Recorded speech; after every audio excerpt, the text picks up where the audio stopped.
मनबुद्धी वापरून जसं matter manipulate करतोय, तसं पतंजलीचा योगा घ्या फॉर एक्झाम्पल. आता काही मी एक्सपर्ट नाही आहे, पण ते वाचल्यामुळे सांगू शकतो, की तुम्ही शरीराचा वापर करून, म्हणजे मनबुद्धीचा वापर करून आपण शरीर म्हणजे मॅटर मॅनिप्युलेट करतो, तसा मॅटरचा म्हणजे शरीराचा वापर करून हं, तुम्ही मनबुद्धी मॅनिप्युलेट करू शकता. हं. म्हणजे असं शरीरामुळे काही गोष्टी आता म्हणजे मॅटरमध्ये जशा शक्य झाल्या आहेत, तशा मन आणि बुद्धीने शक्य होतात. म्हणजे आता तुम्ही जर सगळ्या सिक्रेट एजन्सीज घेतल्यात वेगवेगळ्या कंट्रीजच्या.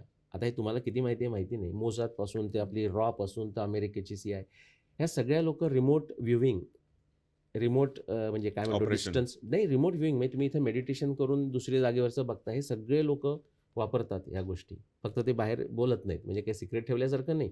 तुम्ही त्यांची बजेट बघितलीत तर रिमोट व्ह्यूइंग करता दीज मेनी बिलियन डॉलर असं असतं. वॉव! आणि हे तुम्ही YouTubeवर जुने व्हिडिओ बघू शकता असं हं, काही. हं, हं. सो ते आहे. हं, फक्त ते काय करतात, आपल्यासारख्या माणसानं त्याचा वापर करू नये म्हणजे भारतानं, म्हणून सांगतात हे योगा-बिगा म्हणजे फालतूगिरी आहे हं, हं. मेडिटेशनमध्ये. पण they are actually doing it.